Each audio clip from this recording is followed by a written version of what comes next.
Bonjour, bonjour à toutes, bonjour à tous.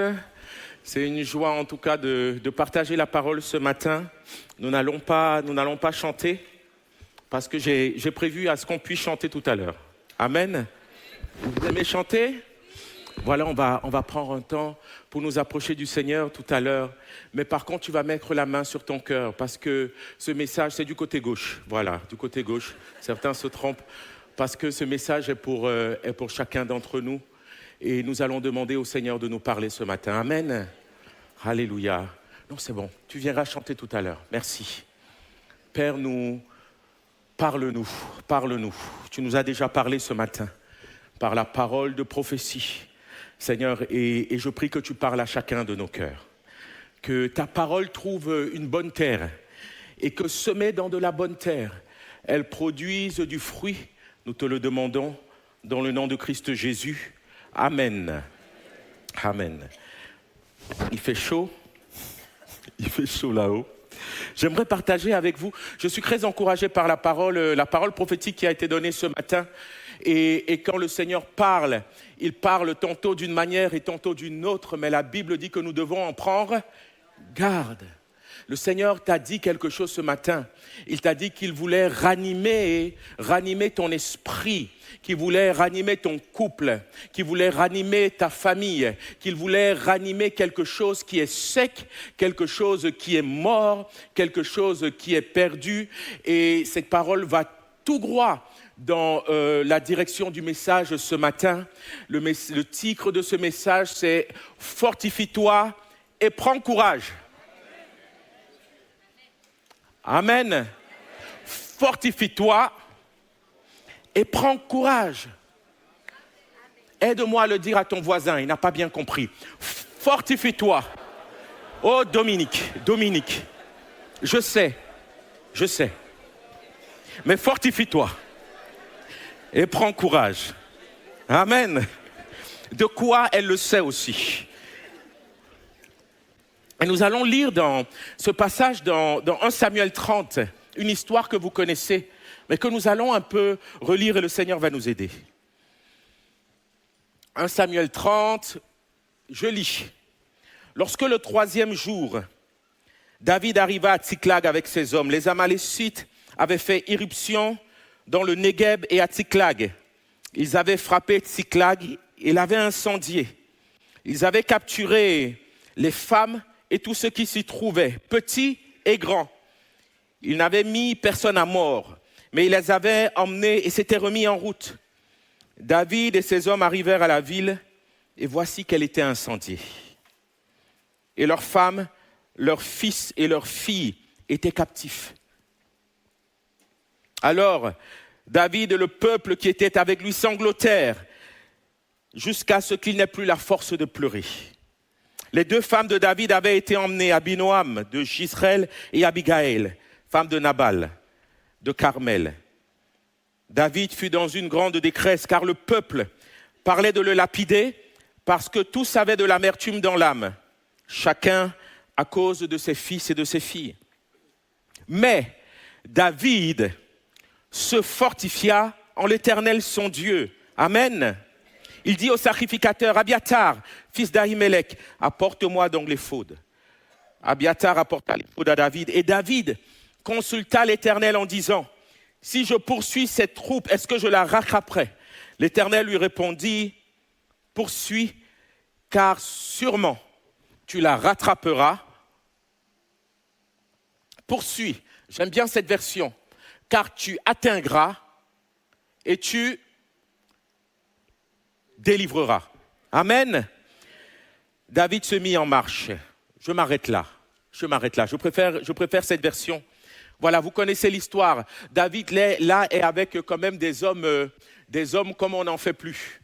C'est des guerriers. Hein. Ils ne font d'autre que de tenir une flèche, que de tenir une arme. Et ce n'est pas des petits couteaux suisses, ce sont de grosses armes. David est avec ses hommes et voilà un moment que lui et ses hommes se baladent à gauche et à droite à fuir Saül. David a reçu l'onction, mais il n'est pas encore roi. Vous êtes toujours là? Il a reçu l'onction. Et voilà Saül qui le poursuit. Être poursuivi. Des années et des années, David doit se cacher, aller de désert en désert. David est avec ses hommes. Et ils vont se retrouver dans l'une ou l'autre circonstance, je ne veux pas en parler ce matin, où ils se retrouvent même dans le camp des Philistins. Souvent, la souffrance peut nous faire des choses bizarres. Allô? Le malheur, les soucis de l'âme peuvent nous faire prendre des décisions compliquées. David, qui est censé être le roi d'Israël, se retrouve dans le camp des Philistins face à une guerre où il doit lutter contre son propre peuple. Mais le Seigneur n'a pas permis que ça arrive. Amen. Le Seigneur ne permettra pas que tu fasses n'importe quoi. Je m'attendais à un amen quand même. C'est rassurant ça. Le Seigneur ne permettra pas que tu fasses n'importe quoi. Et alors qu'il rentre chez lui, il découvre que dans sa maison, déjà il n'y a plus de maison, elle a été incendiée. Aujourd'hui, nous savons ce que les incendies peuvent faire. Nous avons prié pour nos bien-aimés du côté de la Gironde, du bassin d'Arcachon. Nous avons vu comment les incendies ont frappé notre pays. La maison a été incendiée. Et les femmes et les enfants ne sont plus. Oh là là, terrible, terrible. Et voilà des hommes, des guerriers armés à la guerre. On parlera d'eux comme les vaillants héros de David. Quand j'étais jeune, j'aimais lire quand on disait que Abishai lança sa lance et il tua 800 hommes avec sa lance. Mais j'aimais lire cette partie-là, les vaillants héros de David. C'est des hommes. Ils se mettent à pleurer. Ils se mettent à sangloter. Oh, si tu veux voir réellement la vulnérabilité d'un homme, touche à sa femme et touche à ses enfants. Jérémie, ne touchez pas à ma femme et ne touchez pas à mes enfants. Moi, je vous le dis ce matin, tranquillement et doucement. Faites tout ce que vous voulez. Et tous les hommes ici pensent exactement comme moi. Des fois, il y a des souffrances que nous sommes capables de porter. Des douleurs que nous sommes capables d'endurer, nous ne disons rien. Mais quand il s'agit de ta femme, quand cette femme-là pleure, Jesus, il n'y a plus de lion, hein, c'est une brebis qui est devant. Hein. Quand cette femme-là pleure. Quand mes enfants pleurent, c'est pas pareil. Bon, c'est pas...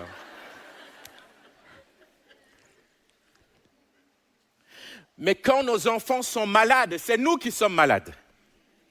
Quand nos enfants ne vont pas bien, c'est nous qui souffrons. Nous souffrons même à leur place. On dit, Seigneur, j'aurais aimé porter la maladie de mes enfants, mais préserve-les. Donc voilà des hommes qui sanglotent. La Bible dit qu'ils ont sangloté jusqu'à ce qu'ils n'aient même plus la force de pleurer. Waouh! J'aimerais parler du découragement ce matin. Du découragement. Le découragement est la perte de courage. Il n'y a plus d'énergie, il n'y a plus de motivation. Face à une difficulté, un échec ou un but difficile à atteindre. Face à une difficulté, face à un échec, je viens de subir un échec encore. Ou face à un but difficile à atteindre. Les hommes étaient fatigués, ils venaient retrouver du réconfort. Après des jours de marche, et ils arrivent, ils trouvent encore un problème. On a souvent l'impression que des problèmes s'accumulent, qu'un en appelle un autre. Des fois, on a juste besoin d'avoir un peu de répit. Après ta journée de travail, tu arrives à la maison et tu trouves encore un problème.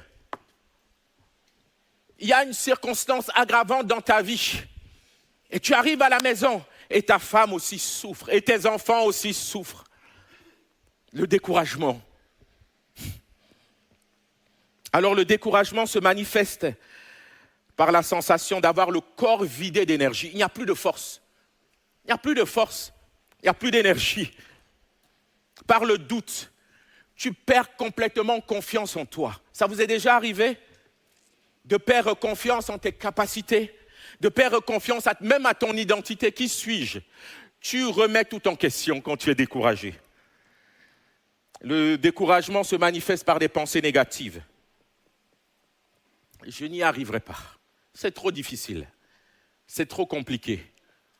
Oh, combien de mamans avec leurs petits-enfants se sont levées un jour découragées en disant « Non, je n'y arriverai pas, c'est beaucoup trop. C'est beaucoup trop.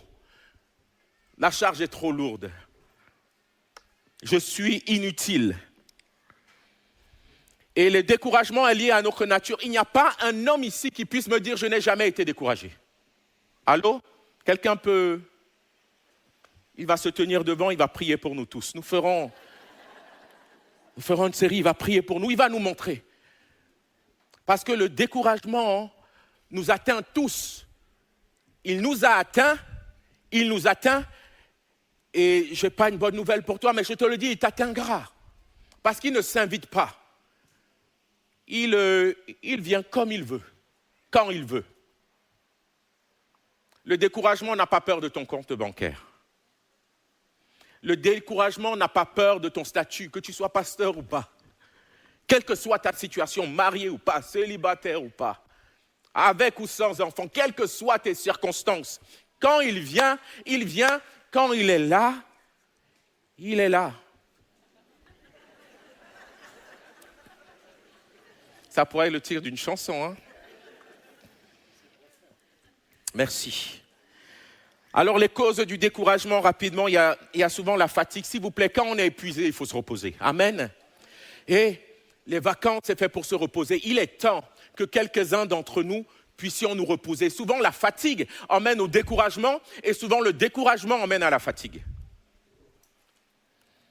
La frustration, l'accumulation des tâches inachevées, les petits problèmes répétés donnent l'impression de faire du surplace.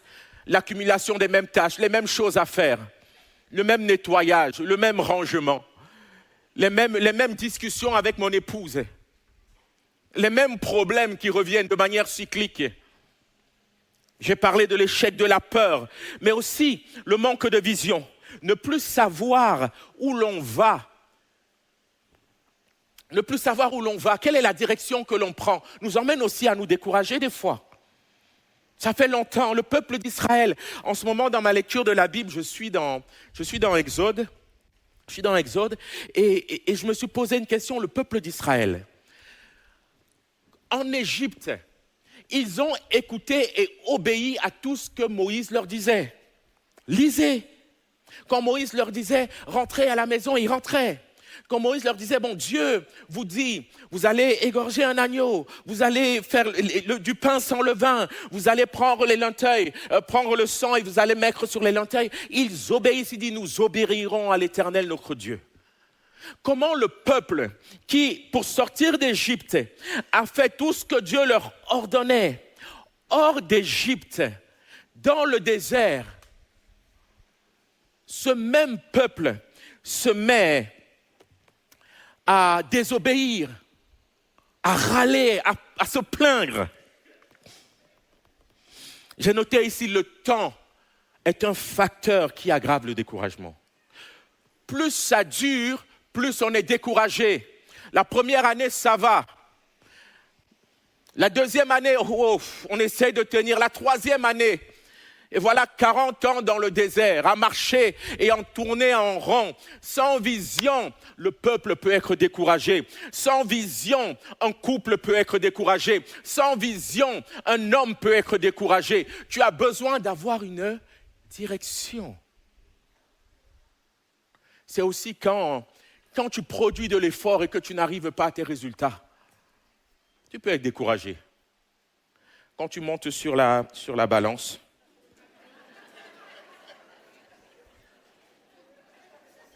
tu dis, ça ne marche pas, hein?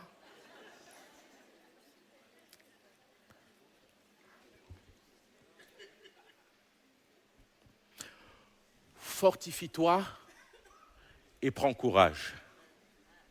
Amen.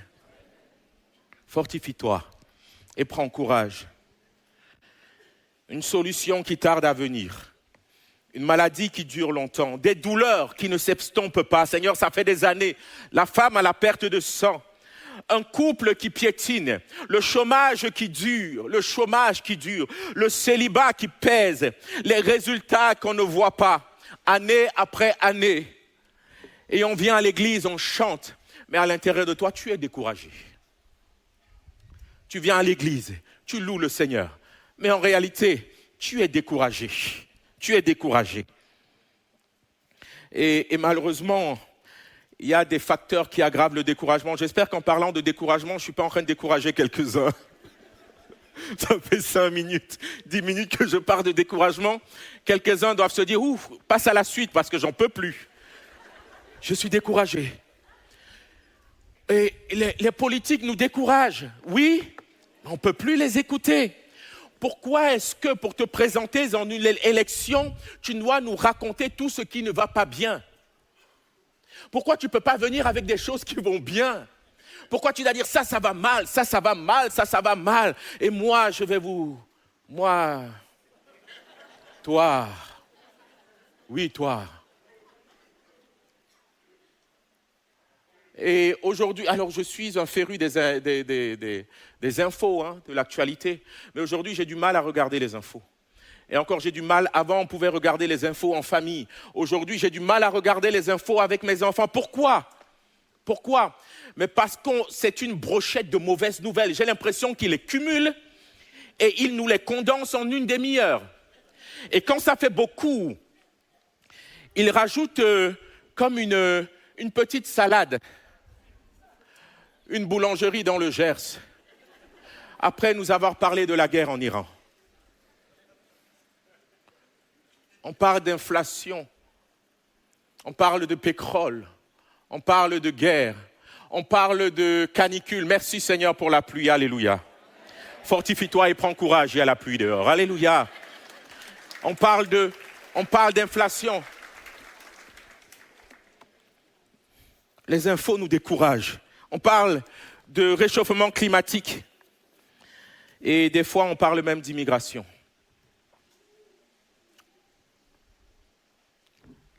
On parle d'immigration. Ça peut nous décourager, hein?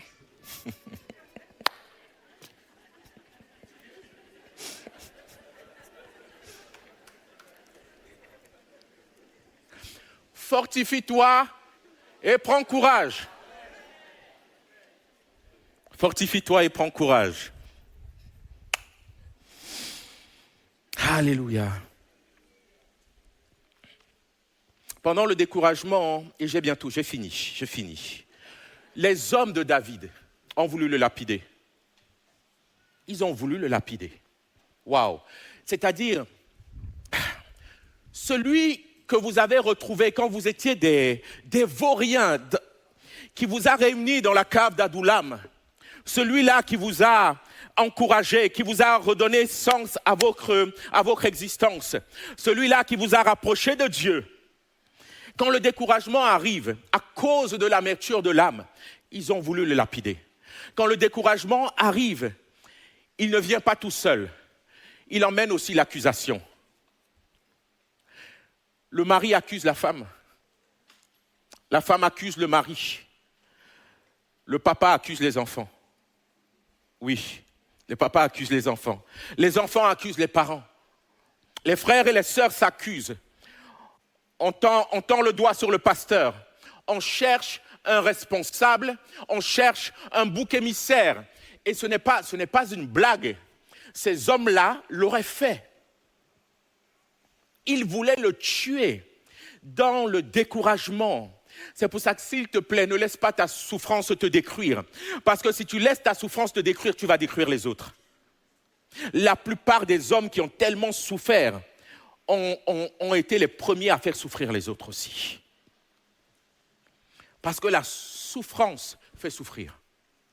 Et les voilà. Ils veulent en finir avec lui. David est en danger. David est face à un risque. Il a lui-même perdu ses épouses. Il en avait 2. L'amertume nous fait prendre de mauvaises décisions. Regardez chez vous. Comment l'amertume a divisé des familles. Comment l'amertume a détruit des relations amicales. La souffrance.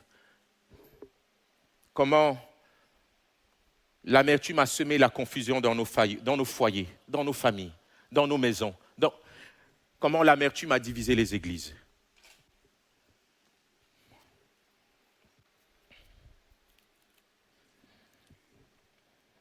Ton voisin est fatigué, aide-moi à lui dire fortifie-toi et prends courage. Non, dis-le lui, fortifie-toi et prends courage. Alléluia. J'aimerais arriver au troisième point. Maintenant que nous avons tous constaté que le découragement peut être là, maintenant tu as réalisé que peut-être il t'a atteint. J'aimerais te dire que, et ce sera mon troisième point, le temps du découragement. Le découragement peut subvenir dans ta vie. Le temps peut être long. Mais laisse-moi te dire une chose, s'il te plaît, accueille-le. Il ne doit pas s'installer. Ne reste pas découragé longtemps. Allô? Ce n'est pas grave que tu sois découragé. Écoute-moi bien, ce n'est pas grave. J'ai été parent d'enfants nombreuses. J'ai eu des moments où je ne dormais... je vous raconte. Je ne dormais plus sur mon lit. Je dormais sur le lit d'un de mes enfants parce qu'il venait toutes les nuits se coucher. J'ai eu des moments de 4 heures la nuit. Mais ne reste pas découragé trop longtemps. Allô? Ne reste pas découragé trop longtemps. Nous avons vu que le découragement est comme un poison. C'est un poison qui peut se répandre de ton âme à ton esprit, sur ta famille, sur ton entourage, sur ton service, sur ton encouragement. Et ce matin, la parole de Dieu est venue comme un garrot, afin de faire 2 choses, afin de mettre le garrot pour que le poison ne se répande pas, mais aussi afin de te donner un antidote. C'est cet antidote que je te donnerai ce matin par la parole de Dieu, afin de ranimer ton esprit, afin de ranimer ta vie, et afin que tu sortes de ce lieu avec le courage. Amen. La Bible dit qu'il y a un temps pour rire, il y a un temps pour pleurer. Ecclésiaste croit, il y a un temps pour tuer, il y a un temps pour guérir, il y a un temps pour abattre, il y a un temps pour bâtir, il y a un temps pour pleurer, et il y a un temps pour rire. Depuis combien de temps pleures-tu? Depuis combien de temps pleures-tu? N'es-tu pas fatigué de pleurer? N'es-tu pas fatigué de subir? Avec tout le respect que je peux donner à chacune de vos souffrances, aucune souffrance ne s'égale. Chacun passe par ses réalités, ses luttes et ses combats. Mais il y a un moment où après avoir pleuré, oui, pleure, c'est émotionnel et c'est normal. Nous sommes des hommes, nous avons des sentiments. J'ai envie de te libérer, tu as le droit de pleurer. Amen. Mais tu n'as pas le droit de pleurer tout le temps. Tu n'as pas le droit de rester dans les pleurs. Les pleurs doivent te préparer à une autre saison. La Bible dit qu'après les pleurs, il y aura aussi un temps pour rire. La Bible dit qu'après la destruction, il y a aussi un temps pour bâtir. La Bible dit qu'après la souffrance, il y a aussi un temps du témoignage. Je m'attendais à un deuxième amen. Je m'attendais à ce que tu reçoives cette parole et dire « Je veux arrêter de pleurer ». Est-ce qu'il y a quelqu'un qui peut dire ce matin « Je veux arrêter de pleurer ». Je veux arrêter de pleurer. Je veux arrêter de pleurer. Il y a un temps pour tout sous le soleil. David consulta l'Éternel. Que fais-tu quand la maladie frappe? Psaume 34, verset 18. Nous le lisons, nous le savons, nous le connaissons par cœur. Mais quand le découragement frappe, c'est comme si ces versets-là n'ont plus de sens pour nous. Mais je veux te rappeler ce verset. Peut-être pour quelques-uns, ce message, oui, on connaît. Mais si tu connais, c'est que ça ne s'adresse pas à toi, mais ça s'adresse à quelqu'un ce matin. Je veux que tu le lises. L'Éternel est près de ceux qui ont le cœur brisé. Il est plus près de toi que tu ne le penses. Il est plus près de toi que tu ne le crois. Il est près de qui? De ceux qui chantent et qui sautent? Non. Il est près de celui qui a le cœur brisé. Et il sauve ceux qui ont l'esprit dans l'abattement.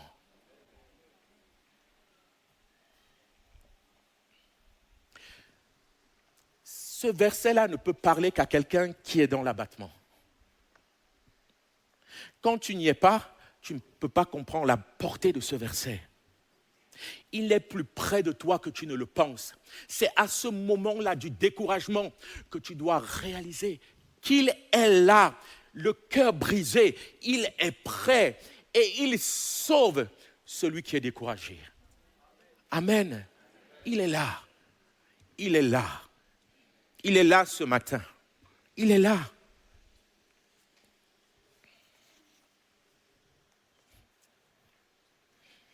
Il est là. Verset 19. Verset 19. Écoutez. C'est la suite.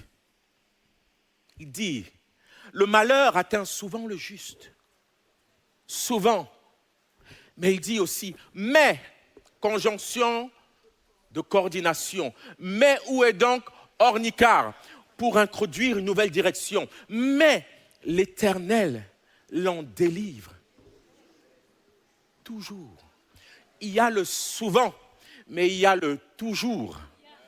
Il y a quelqu'un qui a besoin de croire ce matin à ce toujours. Parce que quand tu es dans le découragement, tu n'y crois plus.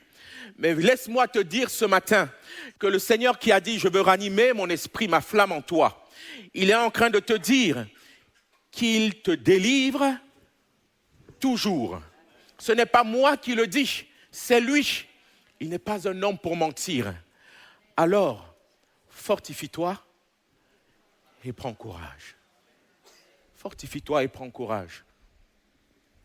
David consulta l'Éternel. Alléluia. J'aimerais te donner quelques conseils, s'il te plaît. J'aimerais te donner quelques conseils quand le découragement est là. Quels sont tes réflexes naturels? Quel est ton véritable refuge? À quoi ta chair te ramène-t-elle? C'est dans des moments de découragement, c'est dans des moments comme ça de faiblesse et de fébrilité que notre foi peut être éprouvée. Où vas-tu? Que fais-tu? Vers qui te tournes-tu? J'aimerais te dire, s'il te plaît, ne t'isole pas. Allô? Quelqu'un est avec moi? Est-ce que je peux continuer? S'il te plaît, ne t'isole pas, ne t'isole pas. Je ne viens plus à l'église parce que ça ne va pas. Je ne viens plus à mon groupe de vie parce que ça ne va pas. Non, ne t'isole pas. Ne t'isole pas, ne te renferme pas sur toi. Une brebis hors du troupeau est une proie facile. Est une proie facile pour le loup. Ne t'isole pas. Ne te renferme pas. Quand le découragement arrive, n'accuse pas. Ne cherche pas le responsable, ne cherche pas le coupable. C'est le pasteur Samuel. Bien sûr, il est le responsable. C'est toi. Dominique, ai-je raison? C'est lui. C'est toi, c'est lui, c'est elle. Et toute l'énergie que l'on a, au lieu de se tourner vers le Seigneur, dans le couple,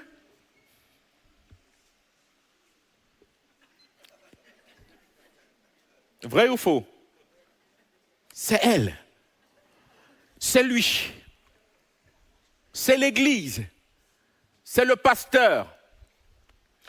Quand le découragement arrive, ne regrette pas. Allô? Il y a beaucoup d'entre vous, vous êtes rongés par les regrets, par les remords. J'aurais dû, j'aurais pu. Et si j'avais su? Et si seulement? Et si alors? Et si? Et si? Et si? Rongés par la culpabilité. Quand le découragement arrive, ne te plains pas. Tu as le droit de pleurer, mais ne te plains pas. Quand le découragement arrive, ne te fais pas du mal. Ne te détruis pas. Il y a quelques-uns qui, oui, quand ils ont mal, ne font pas du mal à l'autre. Mais ils s'enferment. Les hommes, eh oh, messieurs,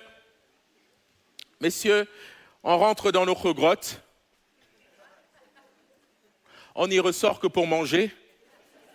Il ne faut pas quand même se laisser mourir de faim. Hein. Et on retourne dans la grotte. Ne te détruis pas. L'alcool n'est pas une solution. Je ne devrais pas le dire dans une église, je le dis quand même. Alléluia. L'alcool n'est pas une solution. Non, non. J'ai vu dans ma carrière d'éducateur des jeunes filles se scarifier. Des jeunes filles se faire du mal. des jeunes garçons fumer jusqu'à ce qu'ils aient bien d'autres choses. Je n'ai pas besoin de les énumérer ici. Mais nous avons tous un lieu où quand ça ne va pas, c'est comme un réflexe naturel qui nous pousse à revenir en arrière, à retourner là-bas.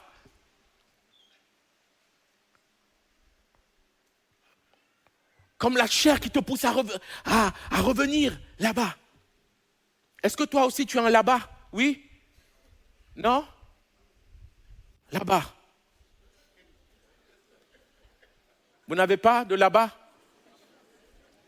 Ce lieu où on regarde en arrière.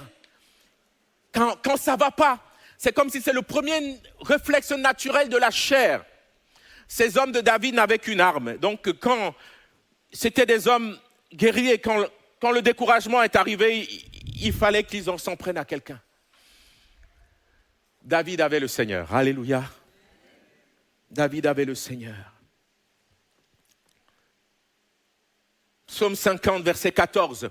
Offre pour sacrifice à Dieu des actions de grâce et accomplis tes vœux envers le Très-Haut. Et invoque-moi le jour de ta détresse. Je te délivrerai et tu me glorifieras. Nadine, tu glorifieras le Seigneur. Alléluia. Invoque-moi le jour de la détresse, le jour de la maladie. On n'a pas dit le jour après, on n'a pas dit le jour avant, on a dit le jour même où tu es au plus mal. Il dit c'est ce jour-là que tu dois m'invoquer. C'est dans la vallée de l'ombre de la mort que tu peux m'invoquer. C'est dans le feu que tu peux m'invoquer. C'est quand la dépression est là, quand les pensées négatives sont là, que tu peux m'invoquer. C'est quand les ténèbres arrivent, que tu es dans ta chambre, que tu peux m'invoquer. Invoque-moi à ce jour-là. Et il te donne... Je suis en train de crier là. Je crie, ça va? Et il te donne la promesse. Il te dit, si ce jour-là tu m'invoques, si tu m'invoques, je te délivrerai et tu me glorifieras. Alors fortifie-toi et prends courage. Prends courage, prends courage, prends courage. Les bien-aimés, prenons courage. David n'est pas rentré dans un combat spirituel, il ne s'est pas précipité. Quand le problème est là rapidement, on ne sait pas quoi faire, on est dans une forme de réaction. Et les réactions ne sont pas toujours bonnes. Allô? Les réactions à nos problèmes, les réactions à une crise, les réactions à une phase de deuil, à une épreuve ne sont pas toujours les bonnes. Parce que c'est une réaction. Et des fois, la réaction a causé plus de tort que le problème même. Allô? Vous êtes toujours là? La réaction a causé plus de tort. David, il aurait pu dire, les gars, on y va tout de suite. Ah.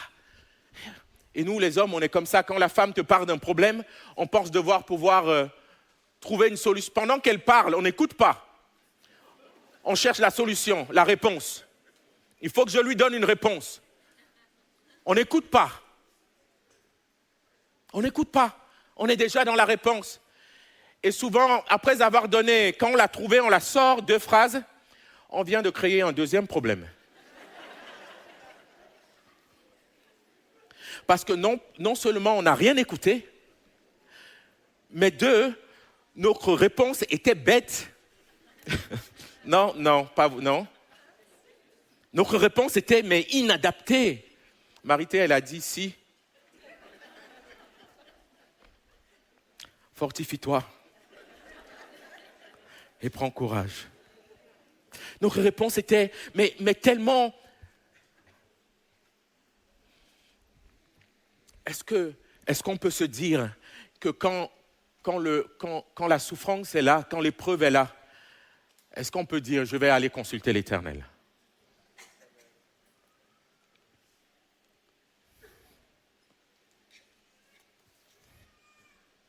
Fortifie-toi et prends courage. Nous lisons dans Josué 1, verset 6. Josué 1, verset 6. C'est Dieu qui parle à Josué. Josué, on est là dans une phase de transition. On est là dans une phase de transition où Moïse, le serviteur de Dieu, l'homme au miracle, et l'homme prophétique, l'homme puissant est mort. Et voilà un jeune homme qui n'était même pas parmi les anciens, qui suivait juste Moïse, qui portait ses affaires. Voilà un jeune homme qui doit prendre la suite. Et Dieu lui dira dans Josué 1, nous pouvons le lire au verset 6, « Fortifie-toi et prends courage, car c'est grâce à toi que ce peuple héritera du pays que j'ai juré à leur père de leur donner. Seulement, Dieu le dira encore une deuxième fois, fortifie-toi et bon courage. Tu as besoin de force et tu as besoin du courage. C'est deux choses différentes. La force te donne le courage et le courage te donne la force. Amen. Ceux qui ne comprennent pas comprendront plus tard. Je vous laisse avancer. Je vous laisse avancer.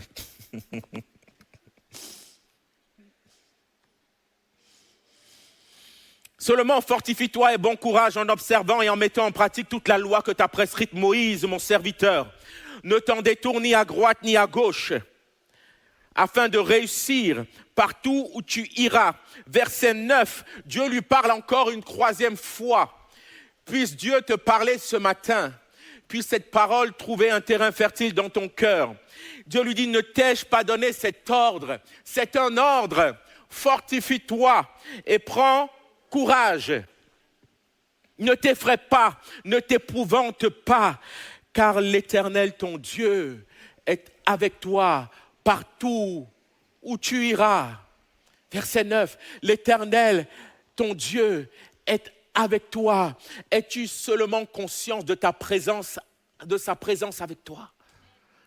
Partout où tu iras, dans tout ce que tu entreprendras, fortifie-toi et prends courage. J'aimerais vous donner 4 petits conseils. Quand le découragement vient frapper à ta porte. 4 conseils. 4 petits points qui vont nous aider. Le premier, c'est viens dans sa présence. J'ai été tellement touché par... je me suis reconnu dans ce que Eric il a dit dimanche dernier. Il a dit une petite phrase, peut-être qu'elle est passée inaperçue. Moi, elle m'a touché, parce que je me suis reconnu là-dedans. Je prends autant de temps à chercher Dieu qu'à le fuir. Je me suis reconnu là. Je le cherche, je dis que je le cherche. Mais quand même, sérieusement, vous et moi, on le fuit aussi, n'est-ce pas? Il y a des moments où on sait qu'il faut descendre. Moi, c'est à mon bureau. Il y a des moments où tu sais que tu dois y aller. Mais c'est à ce moment-là que j'ai envie de faire quelque chose que je n'aurais jamais fait d'habitude. J'ai envie de repasser des vêtements. Mais qu'est-ce que tu veux faire repasser des vêtements? En fait, tu n'as juste pas envie d'aller prier.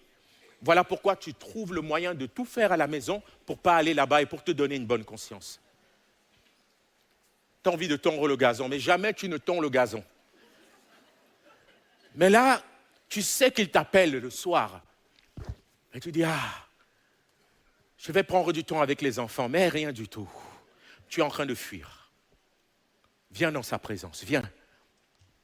Approchons-nous avec assurance du trône de la grâce.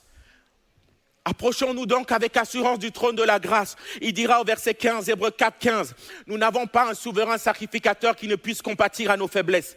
Au contraire, il a été tenté comme nous. Approchons-nous donc avec assurance du trône de la grâce, afin de quoi? D'obtenir miséricorde et de trouver grâce pour être secouru dans nos besoins. » Écoutez-moi bien, il y a des souffrances dans ta vie que seul Dieu pourra consoler. Je suis à côté d'une femme merveilleuse. Je le dis, c'est pas une flatterie, c'est une femme merveilleuse. Mais je peux vous dire qu'il y a des souffrances dans ma vie où elle n'y pouvait rien. Je pouvais le lui dire, mais elle n'avait pas de réponse. Et ces réponses n'y pouvaient rien. Que tu sois marié ou pas, que tu sois accompagné ou pas, il y a des moments dans ta vie où la consolation ne peut venir que du ciel. Sincèrement. Tu as même le droit d'être entouré par ton groupe de vie. Ils ont le droit de prier tous les jours pour toi, de te porter. Alléluia, c'est merveilleux. Mais il y a un moment donné où tu dois aller dans sa présence. Il y a un moment donné où la consolation doit venir d'en haut. Va dans sa présence, vas-y, n'aie pas peur, ne fuis pas, ne fuis pas. Aide-moi à dire à ton voisin, ne fuis pas. Et il y a des moments où c'est ma femme qui me pousse même là-bas en fait. Elle me dit, Claude, ce ne serait pas bien que tu ailles là-bas? Tout à l'heure, il y avait un là-bas, maintenant il y a un autre là-bas. Parce qu'elle sait qu'il y a Claude Ekwa qui rentre dans ce bureau et il y a Claude Ekwa qui sort de ce bureau. Va dans sa présence. Deuxième point, je vais aller vite. Va dans sa présence. Deuxième point, repose-toi. Amen. Venez à moi, vous tous qui êtes fatigués et chargés, et je vous donnerai du repos. Tu as besoin de te reposer. Tu as besoin de dormir. Alléluia. Son joug est doux et son fardeau léger. Et il dira, écoutez, ce verset m'a fait du bien. Il dit, prenez mon joug et recevez mes instructions.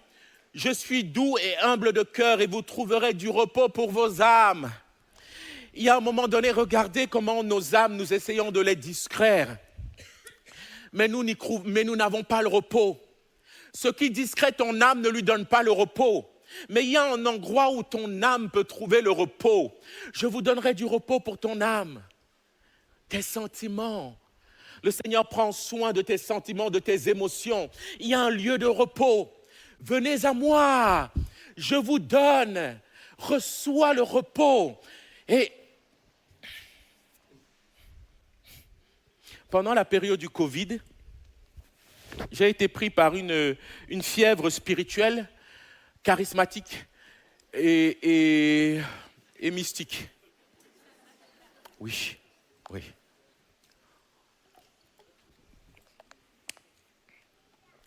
C'est une période où je priais beaucoup. Alors j'étais à la maison, comme vous, et j'ai trouvé le moment de prier. Je parlais au Seigneur, je priais le matin, je priais à midi, je priais le soir. Et il m'est venu de dire, vas-y, tente les nuits. Alors j'ai commencé à prier la nuit. Alléluia. Pas de Alléluia, non? Ah d'accord. Et ça a duré comme ça, mais j'étais complètement déphasé, c'est-à-dire j'étais fatigué le jour. Mes enfants me voyaient de temps en temps. Bien sûr, je passais du temps avec les enfants, on jouait, on s'amusait. Mais j'étais dans une fièvre mystique. Non, ça dit quelque chose à quelqu'un? Ça n'a rien à voir avec l'Afrique. Je vous dis ça tout de suite. Ça n'a rien à voir. Ouais, les Africains, non. Le Seigneur sait tout. Le Seigneur vous voit. Et je priais le matin avec des bien-aimés et elle m'a donné une phrase qui m'a guéri, qui m'a délivré. Je n'ai pas ce verset-là, mais le pasteur Samuel doit le connaître. Il en donne autant à ses bien-aimés durant leur sommeil. Oh! Cette phrase m'a délivré. Donc je peux dormir, me réveiller, sans que je n'ai jeûné, sans que je n'ai prié, sans que je ne me sois battu dans les combats spirituels à tout moment, sans que je n'ai intercédé. Job a tout fait. Job offrait des sacrifices à Dieu. Cela n'a pas empêché ce qui lui est arrivé de lui être arrivé. Mais il faudrait que nous ayons, les bien-aimés, l'assurance que parce qu'il est avec nous, quelles que soient les circonstances, sa grâce ne dépend pas de nos œuvres, sa grâce ne dépend pas de tes jeûnes, de tes prières, de tes soirées vigilance, de tes soirées feu, de ton intercession. Il en donne autant à ses bien-aimés alors qu'ils dorment. Voilà pourquoi le soir, j'aime passer, quand c'est possible, pas toujours, oui, pas toujours, mais j'aime regarder mes enfants quand ils dorment. Le Seigneur aimerait que tu te reposes. Allô? Arrête de t'agiter, dors. Heureux ceux qui attendent dans le silence la délivrance de l'Éternel. Pas dans la panique, dans le silence. Repose-toi. Qu'une femme dise à son mari, repose-toi, s'il vous plaît. Une femme, dis à ton mari, repose-toi. J'attends, allez. Voilà. Dominique, Nadine. Et maintenant que le mari dise à sa femme, repose-toi. Et j'aimerais parler aux célibataires aussi ce matin. Reposez-vous. Arrêtez de courir. La Bible dit que c'est quand Dieu a endormi Adam dans le profond sommeil qu'il a tiré d'Adam Ève. En d'autres termes, Adam n'a rien fait pour acquérir Ève. Il a juste dû dormir. Et quand il s'est réveillé, elle était là. J'aimerais dire aux célibataires, reposez-vous. Amen. Bien sûr. J'aimerais dire aux chasseurs, reposez-vous. Repose-toi. Si Claude, il était là, il nous parlerait de la contemplation.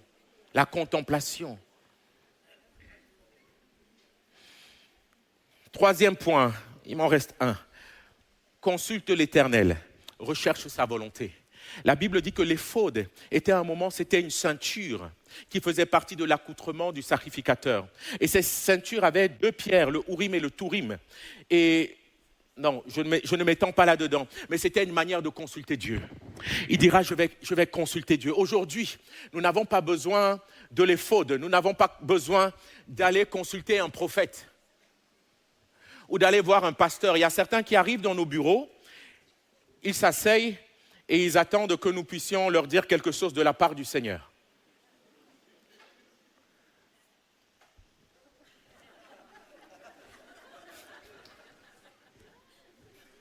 Ça peut durer longtemps, hein? Va consulter l'Éternel. Consulte l'Éternel. Ouvre la parole. Ouvre la parole de Dieu. Tu as besoin de recevoir une parole. Tu as besoin de recevoir une parole. L'Éternel lui dit, poursuis, tu rattraperas et tu délivreras.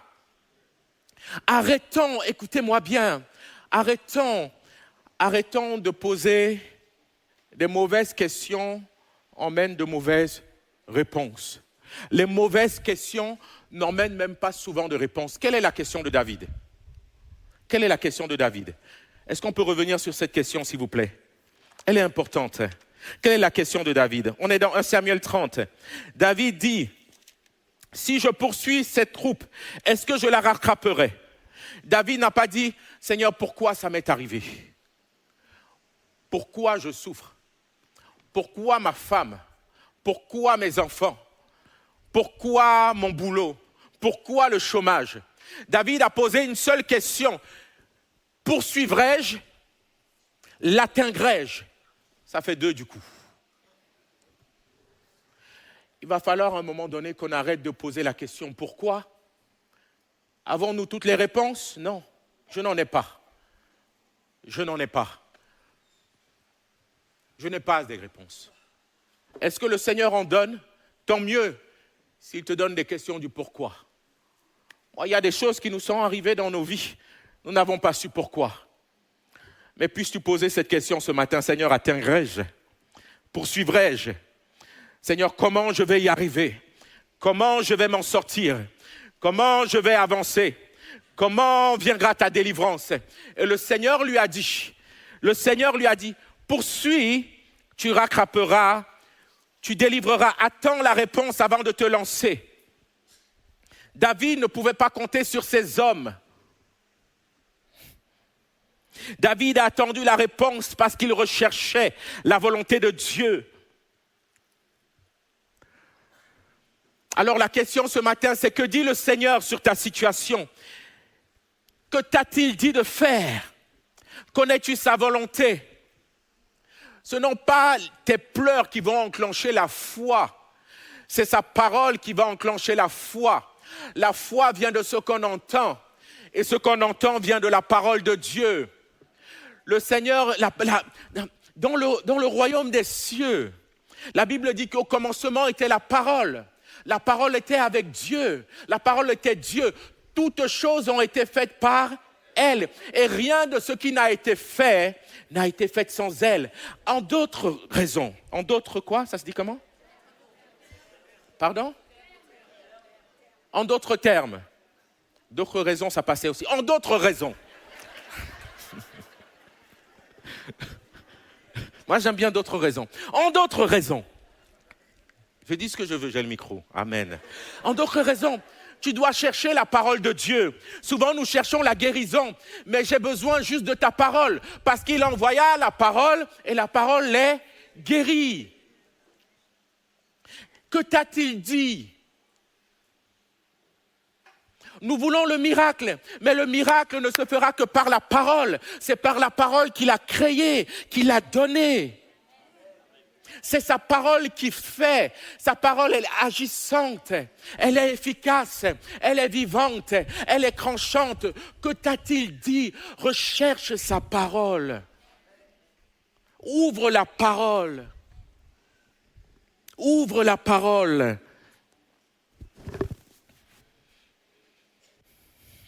J'ai noté ici, je le lis quand même, ne te précipite pas, ne panique pas, ouvre la parole. Amen. Psaume 20, verset 7, j'ai bientôt fini. Ceux-ci s'appuient sur leurs chars, ceux-là sur leurs chevaux. Nous, est-ce que tu peux dire nous? Nous invoquons le nom de l'Éternel, notre Dieu. Eux, ils plient et ils tombent. Nous, est-ce que tu peux dire nous? Nous tenons ferme et nous restons debout. Alléluia. Alors ce matin, fortifie-toi et prends courage. Bien-aimé, fortifie-toi. Fortifie-toi et prends courage. Mon dernier point, c'est parle en langue. Alléluia. Alléluia, parle en langue. J'aurais pas pu le dire autrement. J'aime parler. La Bible dit que c'est le don qui nous a été donné que nous pouvons utiliser de manière consciente. À tout temps, il est disponible. Il dit que celui qui parle en langue ne parle pas aux hommes, mais il parle à Dieu, il raconte des mystères. Mais il dit qu'il s'édifie et il fortifie son homme intérieur. Il y a des moments où les paroles là ne veulent plus rien dire, où les pleurs là ont assez coulé. Et il y a des moments où tu dois juste te tenir à côté et parler en langue. Et tu dois croire que cet acte, qui est un acte de foi, qui est un acte spirituel, est capable de renouveler l'homme intérieur, est capable de rebâtir l'homme intérieur, est capable de restaurer l'homme intérieur. Parce que si l'homme intérieur est restauré, si l'esprit est restauré, alors l'âme est fortifiée et encouragée. Amen. Alors les bien-aimés, David est sorti de la présence de Dieu avec assurance, avec du courage. Comment est-ce qu'il n'a pas récupéré, écoutez-moi bien, il n'a pas récupéré, il y a des moments où la présence de Dieu seule suffit à te redonner du courage. Parce que quand David sort de la présence de Dieu, avec cette parole de Dieu qui lui dit, va, tu rattraperas et tu vaincras. Mais David sort avec du courage. Et il va réussir à convaincre ces hommes à le suivre, les mêmes hommes qui voulaient le lapider. Ne vous inquiétez de rien, mais en toute chose, faites connaître vos besoins avec des prières, des supplications et des actions de grâce. Et quoi? La paix. Il y a dans la présence de Dieu une paix que tu vas chercher, qui fait que quand tu sors de sa présence, le problème n'est pas réglé, mais le courage est revenu. Tu n'as pas compris. Le problème n'est pas réglé, mais le courage est revenu. Les douleurs font encore mal, mais la paix est revenue. Les circonstances n'ont pas changé, mais l'espérance est là. Il sort de cette présence et il encourage les autres. Et la Bible dit que David est allé, et nous pouvons le lire, on est dans 1 Samuel 30, verset 19. Alléluia, il est allé, il a repris courage, il a réussi à convaincre les autres. Il ne leur manqua personne, ni petit, ni grand, ni fils, ni fille, ni aucune partie du butin, ni rien de ce qu'on leur avait pris. David ramena tout. Tout. Je vais demander à l'équipe de louange de venir, s'il vous plaît, à se préparer. David ramena tout. Dieu n'est pas un homme pour mentir. Et celui qui a dit ce matin qu'il voulait ranimer ta foi, celui qui a dit ce matin qu'il voulait ranimer ton esprit, Celui qui a dit ce matin qu'il voulait ranimer ce qui est mort, ce qui est sec, ce qui est découragé en toi, t'envoie sa parole pour te dire, poursuis, tu rattraperas et tu délivreras dans le nom de Jésus. Amen. Alors, j'aimerais finir en disant, les bien-aimés, que Christ a remporté la victoire pour nous. Et que si tu le crois ce matin, tu peux retrouver tout ce qui t'a été volé. Tout ce que tu as perdu. Nous avons perdu beaucoup de plumes sur le chemin. J'aimerais te dire que l'œuvre de la croix est une œuvre de rachat, de reconquête et de restauration, de délivrance en Jésus-Christ. Ces hommes qui ont été encouragés par David, parce qu'ils l'ont suivi, écoutez-moi, parce qu'ils l'ont suivi. Il y a des hommes qui sont restés même parce qu'ils étaient fatigués, au bord du torrent. Mais ceux qui l'ont suivi, ils ont tout retrouvé, ils ont tout rattrapé. Ils ont remporté la bataille. De même, j'ai envie de te dire que parce que tu suis Jésus, la victoire, elle est pour toi. Amen. Colossiens 2, verset 14. Alléluia. Nous allons le lire, nous allons le proclamer. Parce que tu crois en Jésus, parce que tu le suis, parce que tu es fils et fille, parce que tu es serviteur et servante, parce que tu es disciple. Ce verset me réconforte. Il a effacé l'acte dont les ordonnances nous condamnaient et qui subsistait contre nous. Il l'a détruit en le clouant à la croix. Il a dépouillé les dominations et les autorités. Il les a livrées publiquement en spectacle, en triomphant d'elles par la croix. Jésus a vaincu et ta victoire est certaine. Les bien-aimés, je sais qu'on a l'habitude de le dire, mais puisses-tu le croire ce matin? Parce qu'il a vaincu, ta victoire est certaine. Tu vas retrouver ton couple. Amen. Tu vas retrouver la santé. Tu vas retrouver la restauration. Tu vas te relever. Tu vas arrêter de pleurer. Tu vas quitter le lieu des pleurs. Tu vas raconter un témoignage à la gloire de Dieu. Alléluia.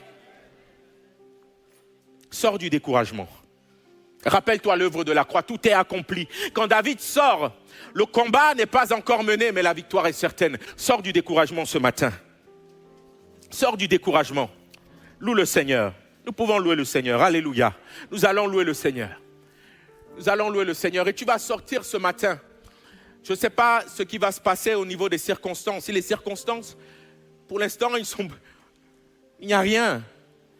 Peut-être à laisser des choses difficiles à la maison. Mais je prie que quand tu vas sortir de la présence de Dieu ce matin, tu sortes avec un cœur fort et courageux pour aller affronter et récupérer ce que tu as perdu et pour aller vaincre dehors dans le nom de Jésus. Je prie que celui qui était tourmenté par le péché, celui qui était découragé parce que je tombe et je retombe, sorte de ce culte en disant « La victoire de Christ me donne la victoire sur le péché. » Amen. Je prie que les couples soient restaurés. J'ai eu une grosse pensée pour les couples ce matin. Je prie pour nos jeunes qui vont reprendre l'école. Fortifiez-vous et reprenez courage. Alléluia. Je prie pour ceux qui reprennent le travail. Fortifiez-vous et reprenez courage. J'ai encore 2 versets et j'en aurai fini. 2 Corinthiens 4.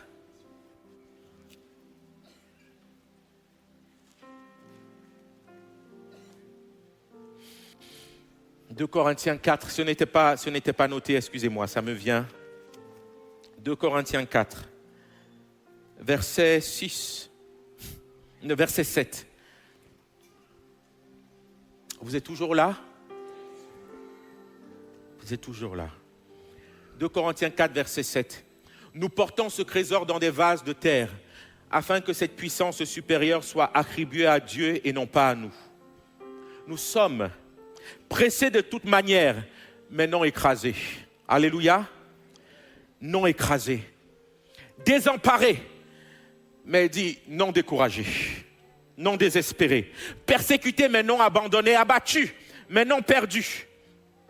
Nous portons toujours avec nous dans notre corps la mort de Jésus, afin que la vie de Jésus soit manifestée dans notre corps.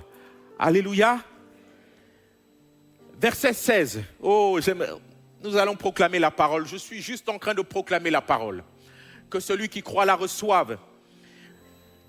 2 Corinthiens 4, verset 16. C'est pourquoi nous ne perdons pas courage.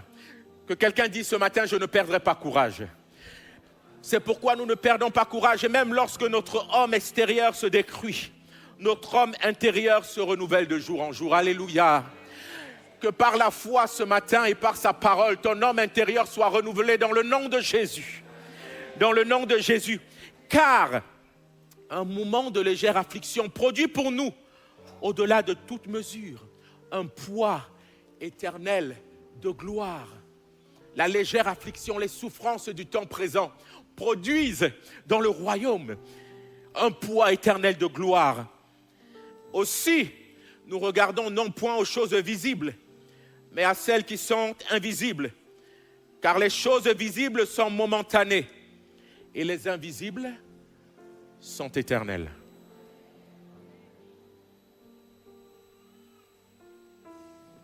Deuxième verset, et j'en aurai fini.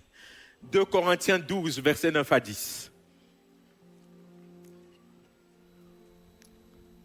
Et il m'a dit, ma grâce te suffit, car ma puissance s'accomplit dans la faiblesse. Je me glorifierai donc bien plus volontiers de mes faiblesses, afin que la puissance de Christ repose sur moi. C'est pourquoi je me plais dans mes faiblesses, dans les outrages, dans les calamités, dans les persécutions, dans les détresses, pour Christ. Car quand je suis faible, il est ma force. Est-ce que quelqu'un peut dire, Seigneur, tu es ma force? Est-ce que tu peux proclamer, tu es ma force? Est-ce qu'une femme peut dire, tu es ma force? Est-ce qu'une maman peut dire, tu es ma force? Est-ce qu'un mari, les maris, est-ce que les époux, les hommes, c'est dur d'être homme dans cette société. Est-ce que tu peux dire ce matin, tu es ma force? Tu es celui qui me redonne du courage. Alléluia. Les bien-aimés, il y a 10 jours, j'étais découragé. 10 jours. Comptez à partir de ce jour-là. 10 jours avant, j'étais découragé. 3 jours. J'en ai parlé à ma femme. J'étais découragé. Je pense que je n'ai jamais connu je ne sais pas, je ne m'en rappelle plus. Je n'avais plus de mots. Celui qui vous parle, ce ne sont pas des paroles. Je l'ai vécu. Découragé, je n'avais plus de mots. J'ai douté de moi-même, j'ai douté de mon appel.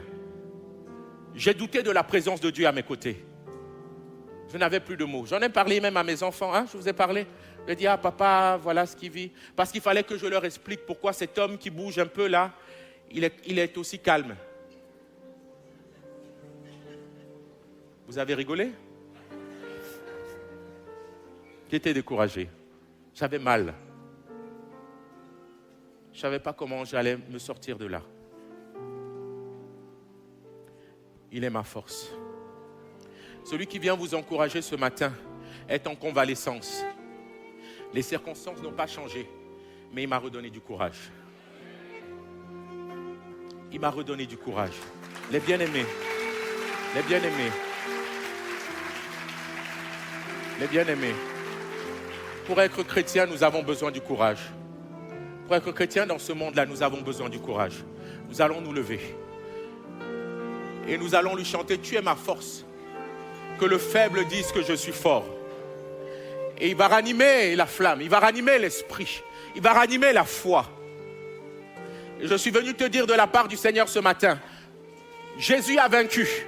Alors poursuis, tu rattraperas et tu vaincras. Je suis venu te dire de la part du Seigneur, Jésus a poursuivi, Jésus a rattrapé, Jésus a vaincu. Et cette victoire, elle est pour toi. Alléluia.